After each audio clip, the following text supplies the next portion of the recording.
Good morning friends. Welcome back all of you. Once again आप सबों का बहुत बहुत अभिनंदन है। इस वीडियो में हम लोग बात करेंगे important questions and something explanation about them, उसके बारे में भी चर्चा होगी। तो बने रहिए इस वीडियो में, देखते रहिए, सीखते रहिए और आगे बढ़ते रहिए। देखिए, कोटेशन के साथ स्टार्ट करता हूँ। Opportunities don't happen, you create them. Okay, I think you got it. अवसर आते नहीं हैं, आप उन्हें बनाते हैं। तो बनाइए अवसर अपने लिए, अपने सपनों के लिए। तो पहला क्वेश्चन आपकी स्क्रीन पर जियोग्राफी सेक्शन से है। Question number 6। The ocean has several miss micronutrient minerals traces metal like cadmium, copper. Traces metal are supplied to the ocean via, आखिर ये traces metal समुद्र में जाते कैसे हैं, कहाँ कहाँ से आते हैं? From atmospheric deposition, continental self interaction, continental runoffs, hydrothermal activities. तो ट्रेसेस मेटल जनरली अगर सोचा जाए तो सभी दृष्टिकोण से सभी सही हैं। ट्रेसेस मेटल्स लाइक कैडमियम या फिर copper are supplied to ocean via continental runoffs, atmospheric depositions, hydrothermal activities and continental shelf interaction. They are essential for ocean productivity.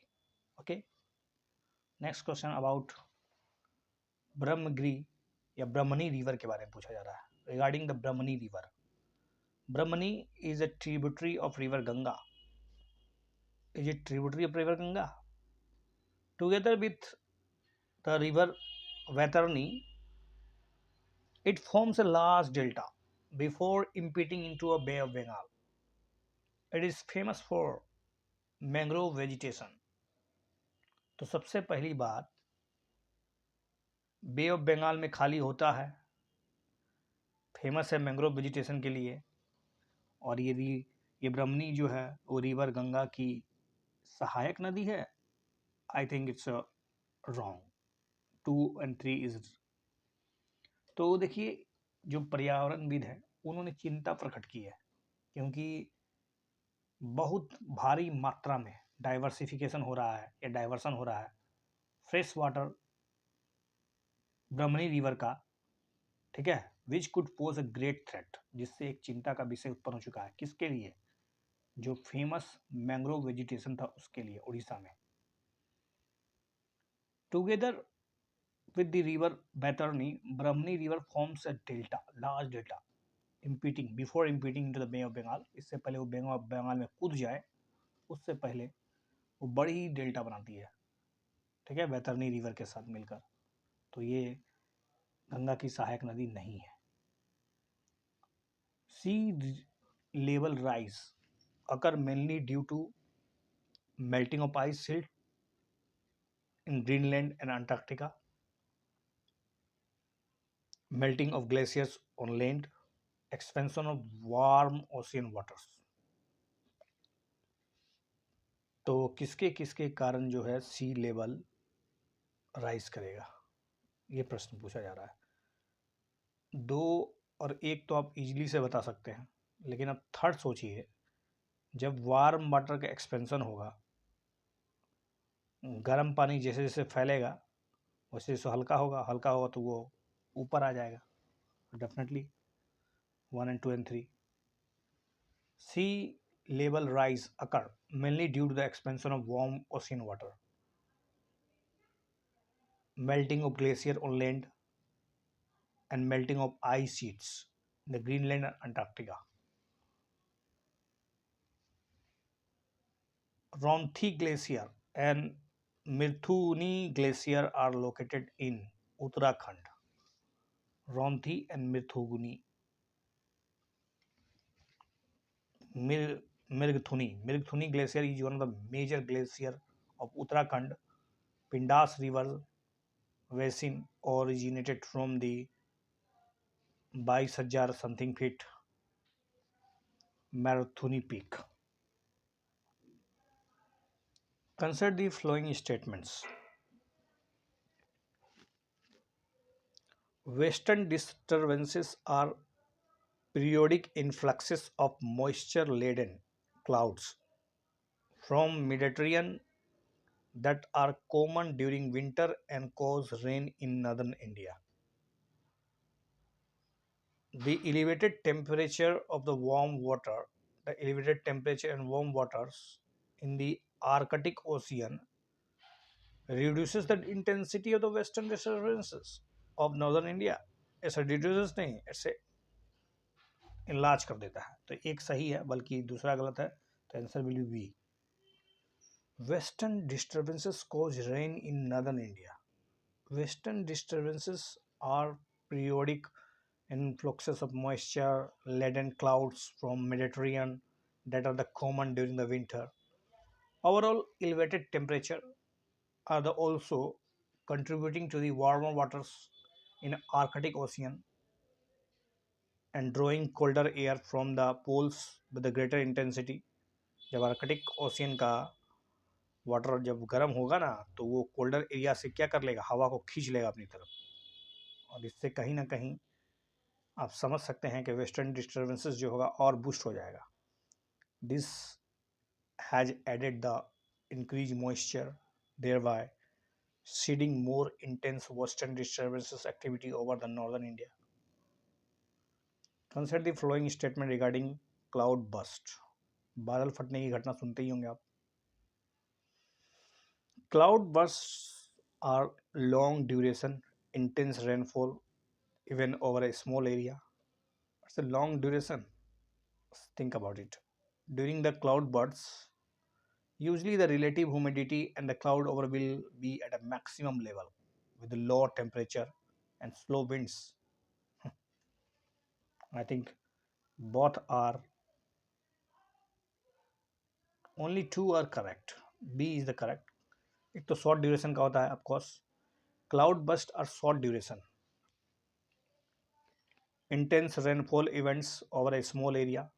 According to the IMD, Indian Meteorological Department, it is a weather phenomenon with unexpected precipitation exceeding 100 mm per hour over a geographical region of approximately 20 to 30 square kilometre के अंदर में एक घंटा में 100 mm बारिश हो सकता है और बहुत छोटे समय के लिए.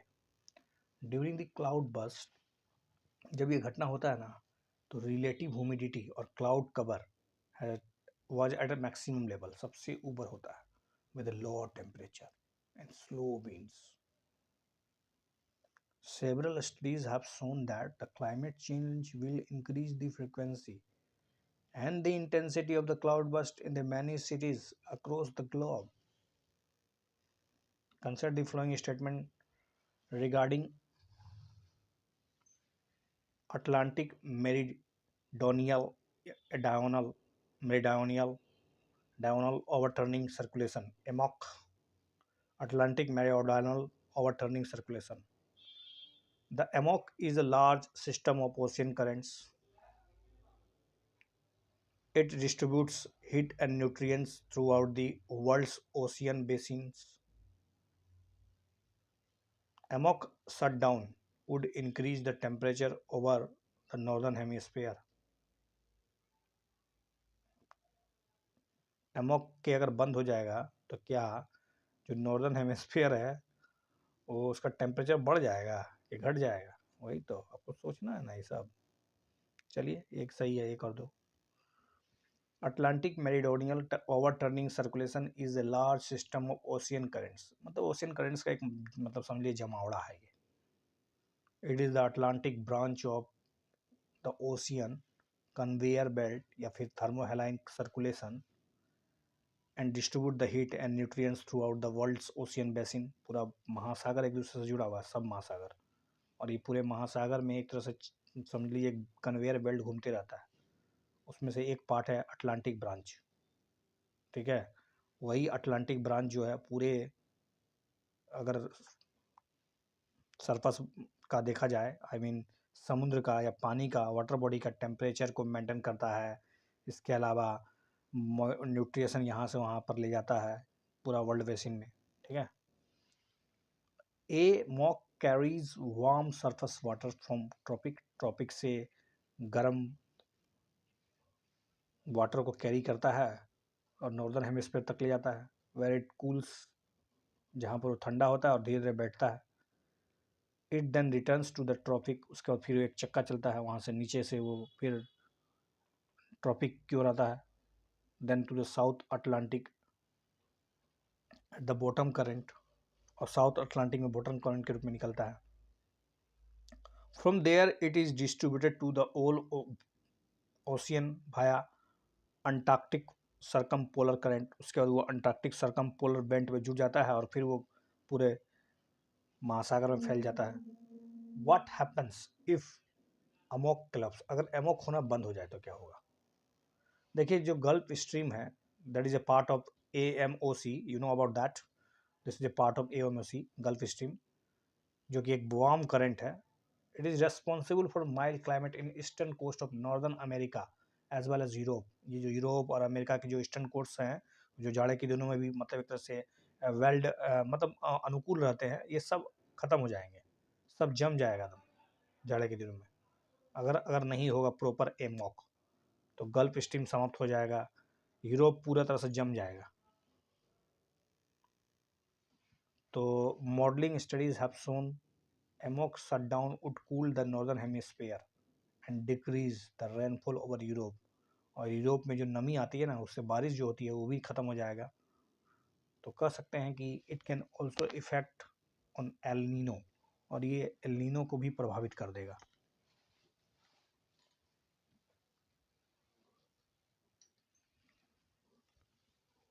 Consider the following statement regarding summer solstice. Summer solstice के बारे में पूछा जा रहा है। Summer during the summer solstice, during the summer solstice, the earth axis is tilted in a way that the north pole is tipped towards the sun and south pole is away from it. Yeah, the amount of incoming energy the earth receives from the sun is higher at the northern pole than the equator. At the Arctic Circle, the sun never sets during the summer solstice. Never शब्द का इस्तेमाल किया है, ध्यानपूर्वक रहिएगा आप। तो एक और दो तो डेफिनेटली सही है, लेकिन इसमें तीसरा भी सही है इस बार, क्योंकि नॉर्दर्न हेमिस्फीयर में सूरज हमेशा चमकते रहेगा, और वही तो सबसे खूबी है वहाँ पर। जो नॉर्दर्न पोल होगा ना समर सोल्स्टाइस में, वो कभी अंधकार में नहीं होगा। Why do we have summer solstice? आखिर ये समर सोल्स्टाइस होता क्यों है? देखिए, पृथ्वी जो रोटेट करता है ना अपने एक्सिस में, the northern hemisphere gets more direct sunlight between the March and September. तो सितंबर से मार्च से सितंबर के बीच का जो अवधि होता है, उसमें अर्थ का रोटेशन इस प्रकार होता है कि पूरा का पूरा सनलाइट जो है वो नॉर्दर्न हेमिस्फीयर में पड़ता है, और ज़्यादा मात्रा में over the course of the day.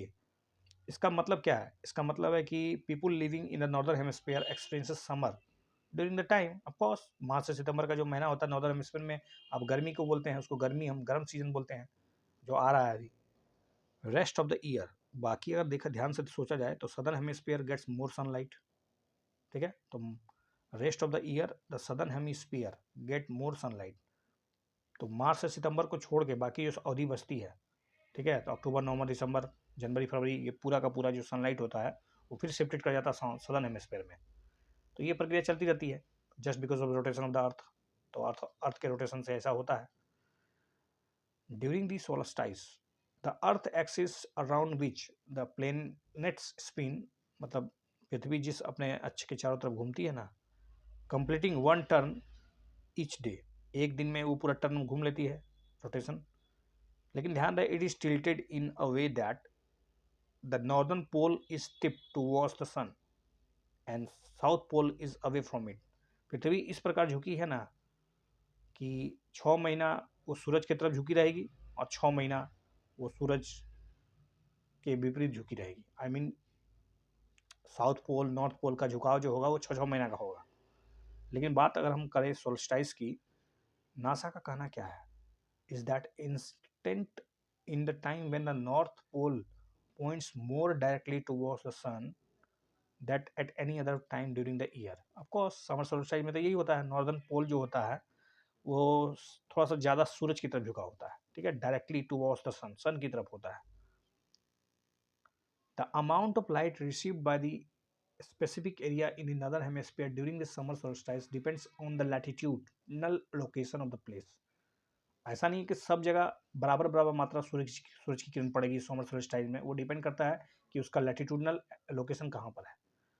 तो जो भी लोकेशन, जो लैटिट्यूडनल लोकेशन अगर ध्यान रहे, further north one moves from the equator, जैसे जैसे आप इक्वेटर से नॉर्थ की तरफ खिसकते चले जाइएगा, मोर light one receive during the summer solstice, तो वो नॉर्दर्न पोल में जो होगा, जो ज़्यादा बैठा होगा, वो बहुत ज़्यादा एनर्जी प्राप्त करेगा।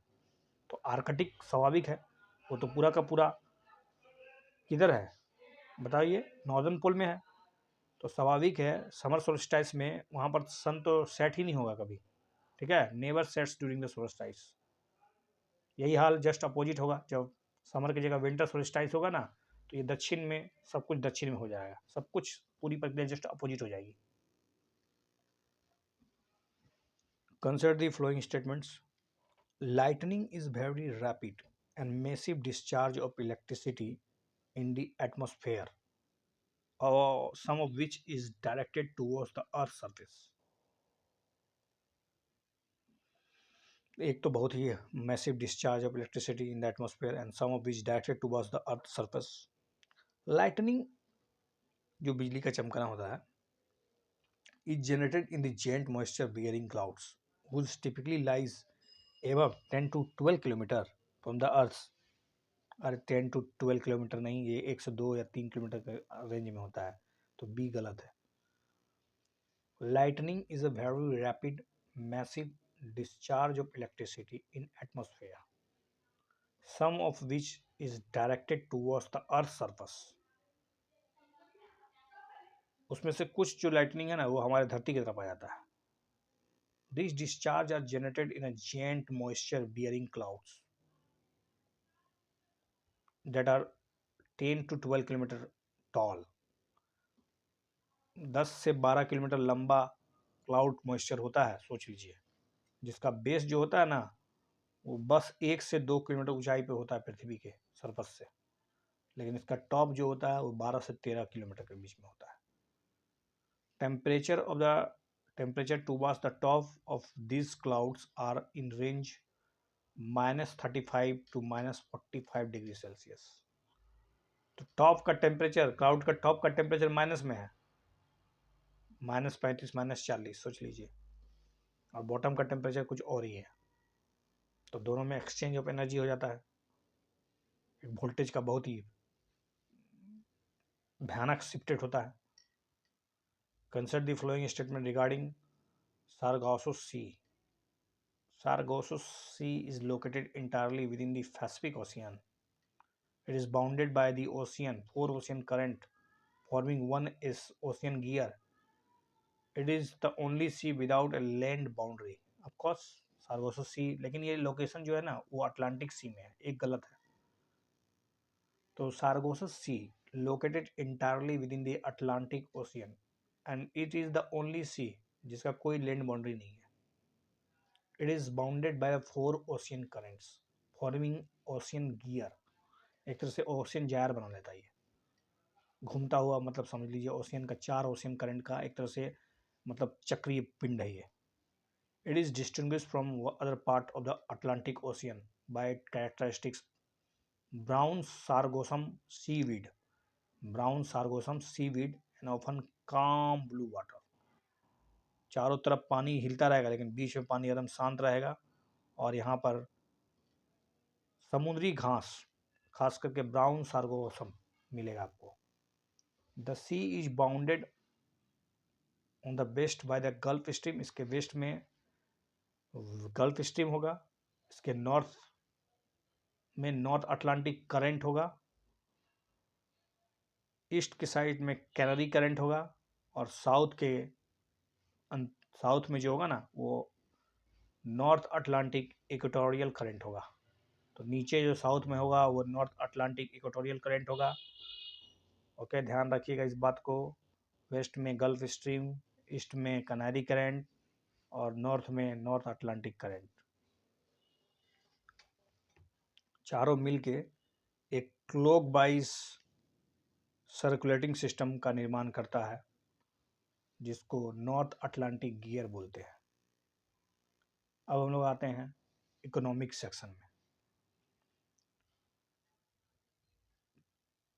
पंटोम एफडीआई समटाइम इन न्यूज, ये पैंटोम एफडीआई का डिस्क्राइब कीजिए।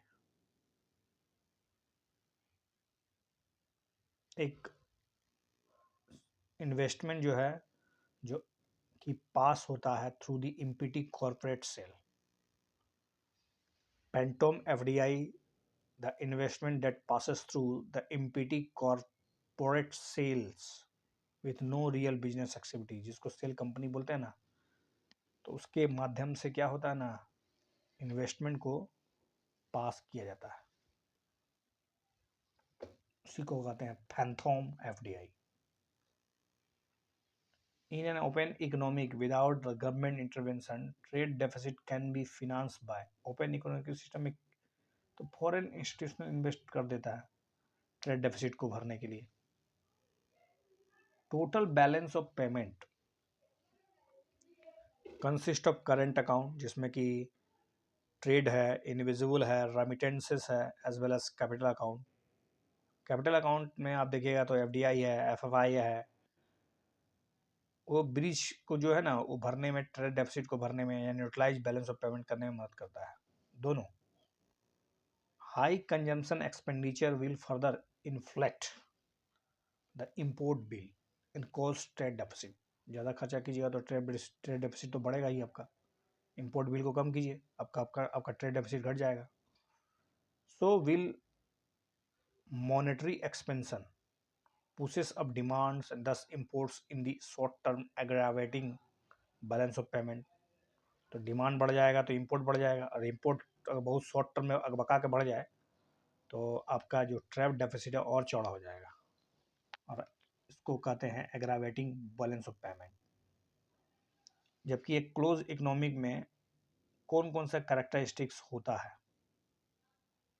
फिजिकल डेफिसिट जीरो कहाँ से हो जाएगा पूरा? Would be zero. The government does not have right to print currency, central bank does not control the money supply, balance of payment is zero. तो लगभग लगभग ये बात सही है, D is the right answer.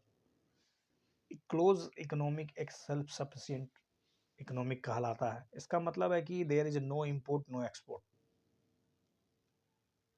The goal is to provide consumer with everything that they need from with in the economics border. जो कुछ चाहिए सब अपने घर के अंदर बन जाएगा, ऐसा सोच होता है।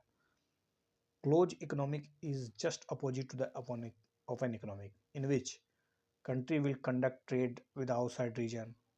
तो यहाँ पर कुछ ऐसा नहीं होने वाला है। इफ नो कैपिटल और गुड्स और सर्विस आर इम्पोर्टेड एक्सपोर्टेड, तो बैलेंस ऑफ पेमेंट का कोई कल्पना ही नहीं होता है। क्योंकि बैलेंस ऑफ पेमेंट तो हम लोग तब सोचते हैं ना जब एक विश्व का, ठीक है, एक देश का रेस्ट ऑफ द वर्ल्ड के साथ क्या कारोबार हो रहा है। जब कारोबार ही नहीं है रेस्ट ऑफ द वर्ल्ड के साथ तो हम लोग बैलेंस ऑफ पेमेंट की बात ही क्यों करें? सीधी सी बात है।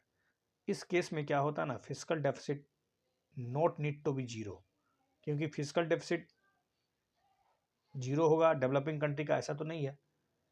क्योंकि कंट्री जो है ना वो एक्सपेंसरी फिजिकल पॉलिसी भी तो अपना सकती है अपनी गरीबी और अपने बेरोजगार को लोगों को हाथ में काम देने के लिए। तो उसके बाद भी तो फिजिकल डेफिसिट चौड़ा हो जाएगा। सरकारी कल्याणकारी योजनाएं चलाती है, पॉपुलिस्ट पॉलिसी लाती है, फिजिकल डेफिसिट तो बढ़ेगा ही। और फिजिकल डेफिसिट में रेवेन्यू डेफिसिट का तो सबसे बड़ा योगदान है। सरकारें इतनी सब्सिडीज देती है, सरकारें इंटरनल लोन तो लेके बैठी है इतना ज़्यादा कि उसका इंटरेस्ट चुकाने में सरकार को सबसे ज़्यादा खर्चा करना पड़ता है subsidies, I mean revenue deficit के रूप में। तो फिजिकल डेफिसिट तो जीरो कहाँ से हो सकता है? फिजिकल डेफिसिट का चिंता तो हमेशा बरकरार रहेगा किसी भी देश के लिए। फिजिकल डेफिसिट बहुत अच्छा चीज़ नहीं है।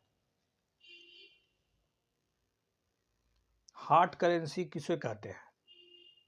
जो बहुत ज़्यादा मात्रा में फॉरेन एक्सचेंज मार्केट में मिलता हो, जो रिलेटिवली स्टेबल हो through the short period of time with the high levels of liquidity, या फिर जो does not change the value its relative to movements in the international market. इसका B is the right answer. एक international currency होता है hard currency, जिसमें कि बहुत ज़्यादा विश्वास दिखता है लोगों को, इकोनॉमिक को, और strongest currency of the world होता है ये, in which has a high level of liquidity. Peoples are easily willing to sell or buy it due to the high confidence shown in it.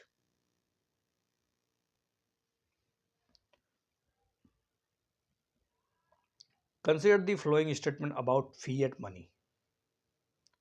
Fiat money, it is a currency that a government has declared to be legal tender. Its value increases during hyperinflation. It is backed by the physical commodity.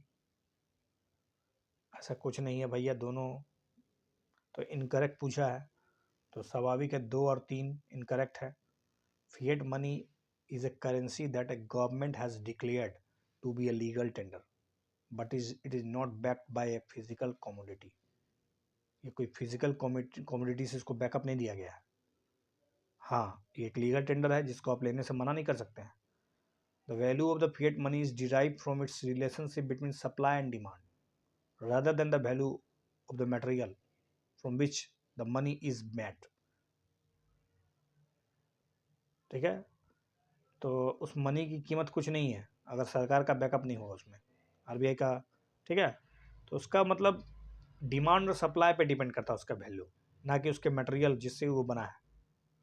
Because fiat money is not link to the physical reserve, it risk becoming worthless due to the hyper inflation.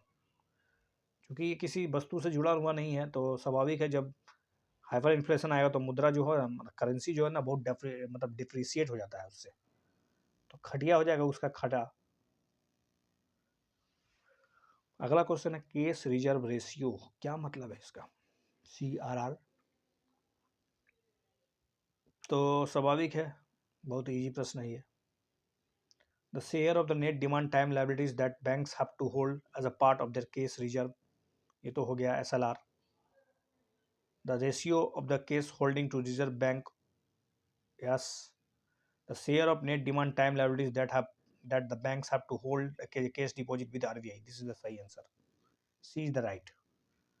Case reserve ratio का सीधा मतलब होता है the fraction of the total net demand time liability, NDTL का एक निश्चित भाग प्रत्येक शेड्यूल कमर्शियल बैंक को, ठीक है, इंडिया में मेंटेन करना पड़ता है एज ए केस डिपॉजिट के रूप में RBI के पास।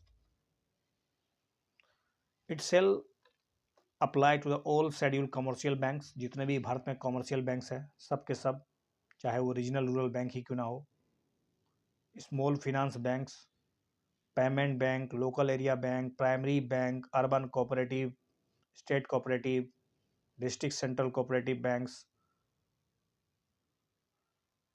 Okay, unless stated to the contrary.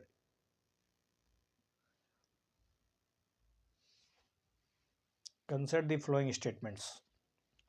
Nominal GDP is calculated in a way such that the goods and services are evaluated at some constant set of price or a constant set of price. If the real GDP changes, it implies that the volume of the production is undergoing changes. अगर real GDP में बदलाव हो रहा है तो इसका क्या मतलब है? इसका मतलब है कि वॉल्यूम द प्रोडक्शन बदलाव हो रहा है। The ratio of the nominal GDP to the real GDP uses an idea of the how the prices have moved from the base year of the current year. Of course, 2 and 3 is absolutely correct. In order to compare the GDP figures, जैसे कि और भी जो macro economic variables होते हैं, अगर आपको compare करना है एक कंट्री का जीडीपी का दूसरे कंट्री के जीडीपी से, ठीक है, या फिर आपको कंपेयर करना है GDP figures of the same country at a different points of time, जैसे एक साल पहले जीडीपी कितना था और आज कितना है, तो आप कैसे कंपेयर कीजिए? एक देश का दूसरे देश से भी कर सकते हैं, एक ही देश के अलग अलग साल में क्या जीडीपी फिगर था, इसका कंपेयर कैसे कीजिएगा? तो we can not rely on GDP evaluated at the current market price. तो वर्तमान का करंट प्राइस से हम जीडीपी को कंपेयर नहीं कर सकते हैं, ठीक है, क्योंकि उसमें इन्फ्लेशन का इफेक्ट होता है। For comparison we take the help of the real GDP. इसके लिए हमको रियल जीडीपी का सहारा लेना पड़ता है। Real GDP is calculated in a way such that the goods and services are evaluated at some constant set of price। क्योंकि real GDP में जो वस्तु और सर्विसेज का जो कीमत होता है ना, वो किसी एक निश्चित कीमत पर कांस्टेंट प्राइस के आधार पर ही तय किया जाता है। Since this price remain fixed, अगर मानते समझिए कि if real GDP changes we can sure that is the volume of the production which is undergoing changes. इसका मतलब कहीं ना कहीं प्रोडक्शन बदला हुआ है, प्रोडक्शन बढ़ गया है या कम हो गया है, यही दो बात निकलेगा। जबकि nominal GDP on the other hand is simply the value of GDP at a current prevailing prices. वर्तमान समय में जीडीपी अगर आप बता रहे हैं तो इसका मतलब आप नॉमिनल जीडीपी बता रहे हैं। नोटिस हियर दैट, ध्यान दीजिए, ratio of the nominal GDP to the real GDP gives us a new idea. क्या आइडिया देता है कि how the price have moved from the base year से प्राइस का कितना बदलाव आया है। इसके लिए आपको nominal GDP to the real GDP का अनुपात निकालिए, जिसको जनरली जीडीपी का डिफ्लेटर भी बोलते हैं, ठीक है। तो आपको पता चल जाएगा the nominal GDP to the real GDP is well known index of prices, this is called GDP deflator. तो कहीं ना कहीं ये इन्फ्लेशन की जानकारी दे रहा है आपको। Consider the following statement regarding open market operation. Open market operation refers to buying and selling of bonds issued by the government in the open market। तो क्या ये बाइंग और सेलिंग है बॉन्ड जो कि गवर्नमेंट के द्वारा लॉन्च किया जाता है, आई मीन लाया जाता है। Selling of bonds by the RBI leads to increase the total amount of reserve in the economic and this increases the money supply. उल्टा हो रहा है ये, तो सिर्फ और सिर्फ इसमें बी इनकरेक्ट है। ओपन मार्केट ऑपरेशंस का सीधा मतलब है बाइंग और selling of bonds issue by the government of India in the open market. This purchase and sale is interested to the central bank on the behalf of the government. Bharat सरकार नहीं करती है, लेकिन भारत सरकार के तर्ज पर सेंट्रल बैंक ऑफ इंडिया करती है, जो कि आरबीआई है। When the RBI buys a government bond in the open market, जब देखिए भारत सरकार के तर्ज पर आरबीआई अगर बॉन्ड को बेचेगी तो स्वाभाविक है उसको प्राइस मिलेगा, और प्राइस बाजार से आएगा, और बाजार से जब प्राइस आएगा तो बाजार में लिक्विडिटी क्रंच हो जाएगा ना। It pays for it by giving a cheque. This cheque increases the total amount of reserve in the economic and thus increase the money supply. Just opposite बता रहा है। Selling of a bond by the RBI leads to reduction in the quantity of reserve and hence the money supply shocked हो जाएगा, रुक जाएगा, reduced हो जाएगा। Which of the following is not a consequences of rupee depreciation? रूपी depreciation का क्या परिणाम नहीं होगा? Export will be competitive, increase in the cost of imports, reduction in the remittance from abroad, foreign trips will become costlier. Foreign trips तो costly होगा ही भैया, import आपका महंगा हो जाएगा, एक्सपोर्ट हो सकता है कॉम्पिटिटिव हो जाए तो ठीक है, लेकिन reduction in the remittance from abroad, स्वाभाविक है जब वो बाहर से पैसा फेंकेगा और डॉलर फेंकेगा तो डॉलर जो है ना वो कम से अधिक मतलब क्या कर सकता है, क्योंकि आपका डेप्रिसिएशन हो गया है, तो आपको रुपया जो होगा ना वो बढ़ेगा, रिडक्शन नहीं होगा। रूपी depreciation badly affects the importer. सबसे बुरा तो प्रभाव इम्पोर्टर को पड़ता है, या फिर those who wish to visit foreign countries for holidays as they need more local currency to get the same service of product. क्योंकि आप विदेश में जाइएगा तो आपको डॉलर लेना पड़ेगा, और जब डॉलर का मांग तो सबसे पहले तो आपको करेंसी एक्सचेंज जाना पड़ेगा।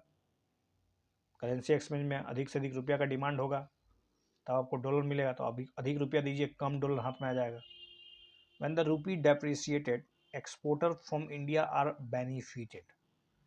Software company, sea food exporter, ये सब थोड़ा सा फायदे में चला जाता है। Depreciation of rupee benefit the overseas Indians, as those who are working abroad will gain more on remitting money to their homeland। तो उनको फायदा हो जाएगा जो रेमिटेंस भेजते हैं। Translate the flowing statements। Bonds are papers bearing the promise of a future stream of money, returns over a certain period of time। The speculative demand of money for money is directly related to the rate of interest। Yes, yes, yes, both the statements are, सिर्फ ए सही दिया हुआ है बस। An individual में hold her wealth in the form of landed property. एक व्यक्ति अपना धन कहाँ कहाँ लगा सकता है, कैसे कैसे होल्ड कर सकता है? जमीन खरीद लेगा, बुलियंस खरीद ले, बॉन्ड्स खरीद ले, मनी खरीद ले, मनी मनी के रूप में भी रख सकता है। For simplicity let's us club all form asset, सबको एक एसेट बना दो, other than money together into a single category called bonds. तो उसको बॉन्ड्स कहेंगे, मनी को, मनी के अलावा बाकी जो सब चीज़ को एगो कागज के पत्र में कन्वर्ट कर दिया जाए तो उसको बॉन्ड बोलिए। Typically bonds are the papers bearing the promise of a future stream of monetary returns over a certain period of time। These papers are issued by the government or firm for borrowing money for the public, and they are tradable in the market when the interest rate is very high। देखिए जब interest rate बहुत ज़्यादा होगा तो स्वाभाविक है सभी कोई जो है ना, everyone expects it to fall in the future. हर कोई सोचेगा अरे ये तो बाद में गिर जाएगा। फ्यूचर मार्केट इसका and hence anticipates the capital gains from the bond holding।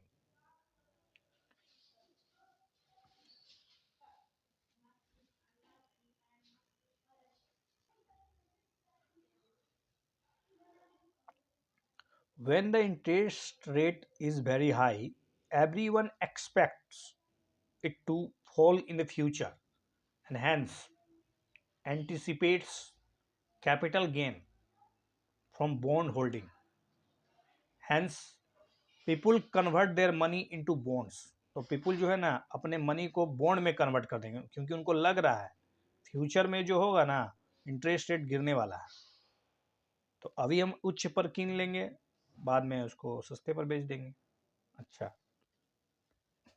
अभी इंटरेस्ट रेट अभी का जो रहेगा वो ज़्यादा होगा ना, तो अभी खरीदने से उसको बाद में कम नज़र आएगा तो उसको कम चुकाना पड़ेगा ना, इसलिए बॉन्ड खरीदेगा। तो पीपुल कन्वर्ट करेंगे अपने मनी को किस में? बॉन्ड में। दस speculative demand for money is low. When the interest rates come down, more and more people expect it to rise in the future and anticipate capital loss। thus they convert their bonds into money। क्योंकि अगर उनको ये लग गया कि interest rate जो है आने वाले समय में वो नीचे जाएगा, ठीक है, तो वो क्या करेंगे? बॉन्ड खरीदेंगे। लेकिन जब उनको ये रियलाइज हो जाए कि आने वाले समय में बॉन्ड जो होगा ना बॉन्ड राइज करेगा, तो वो लोग क्या करेंगे ना, वो अपने बॉन्ड को कन्वर्ट कर लेंगे मनी में। ठीक है, मनी में। Rise to high speculative demand for money, और इससे मनी की मांग बढ़ जाएगी। Hence speculative demand for money is inversely related to the rate of interest. तो स्पेकुलेटिव डिमांड फॉर मनी जो होगा ना वो इनवर्सली रिलेटेड है रेट ऑफ इंटरेस्ट से।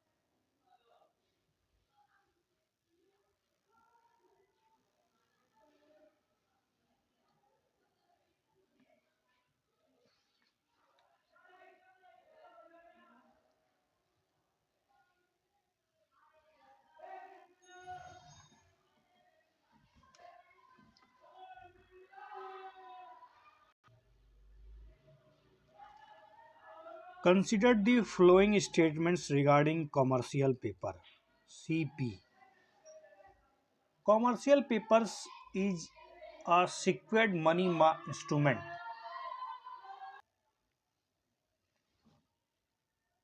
Commercial papers is secured money market instrument issue in the form of a promissory note.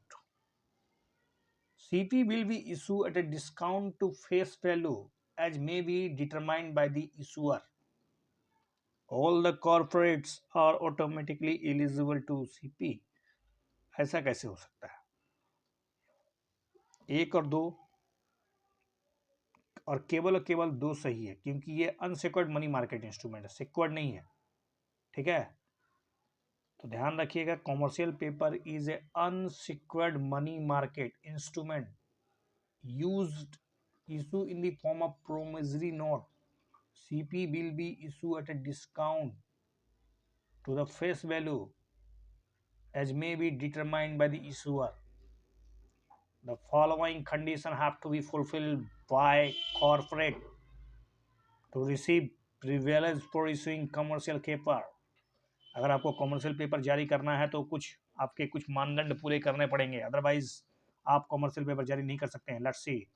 सबसे पहले, tangible net worth of the company should not be less than 4 crore. मतलब company 4 crore से कम का नहीं होना चाहिए as per the latest audited balance sheet. दूसरा है कि company should have the sanctions working capital limit by the banks और द फाइनेंशियल इंस्टीट्यूशन.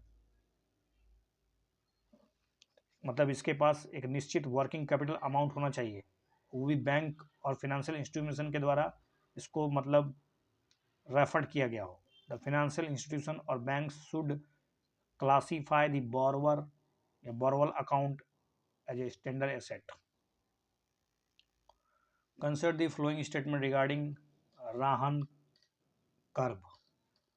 राहन कर्व क्या है, सोचिए.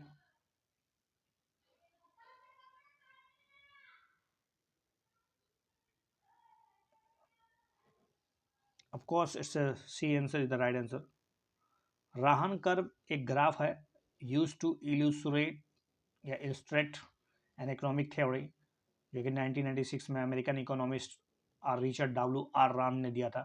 क्या बताना चाहते हैं ये कि there is a level of government spending that maximize the economic growth. The theory is used to by classical liberals to argue for a decrease in the overall government spending and taxation.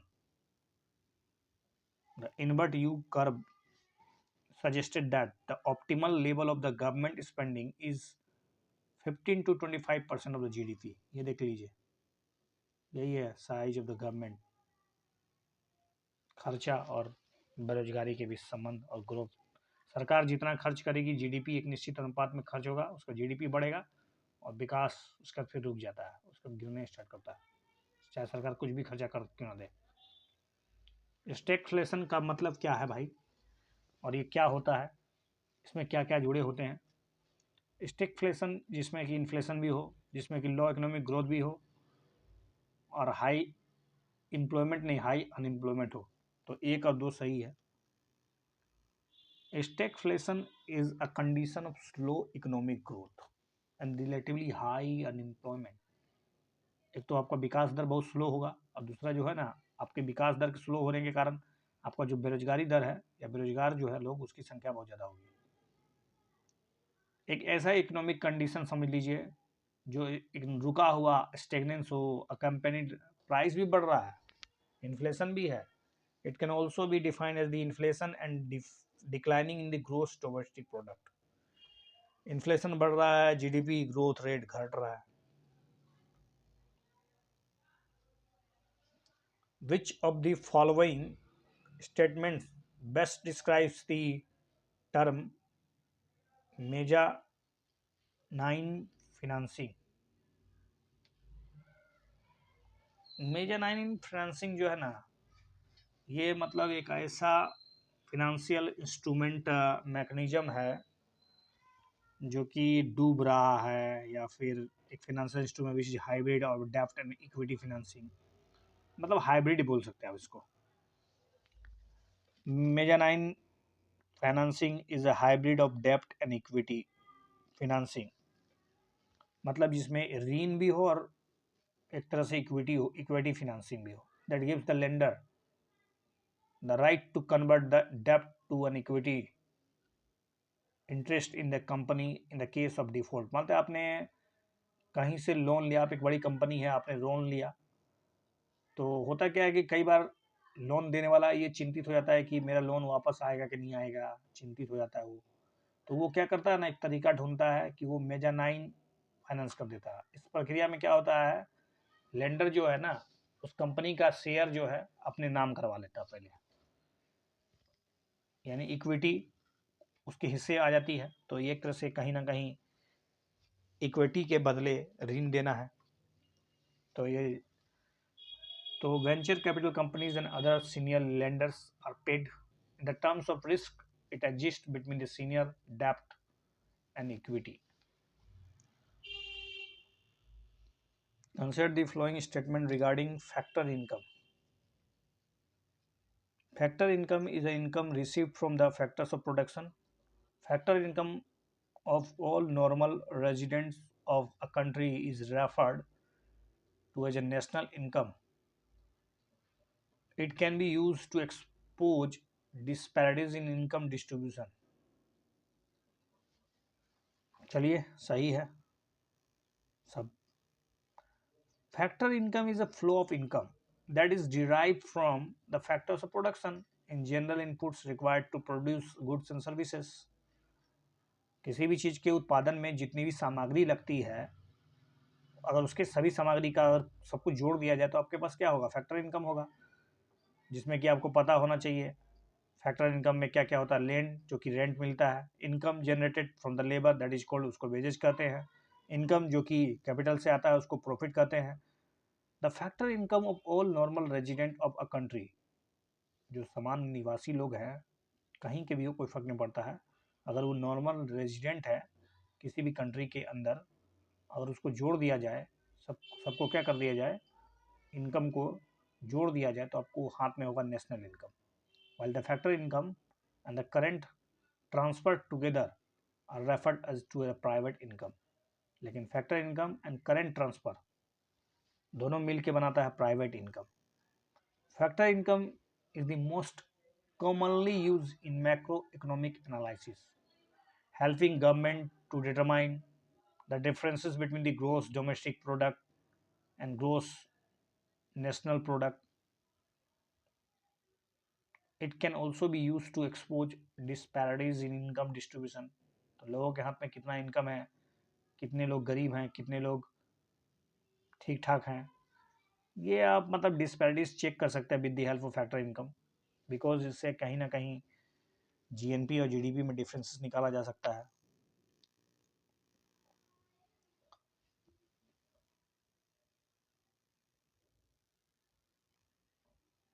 तो इसी के साथ इस video को समाप्त किया जाता है यहाँ पर। The best view comes after the hardest climb.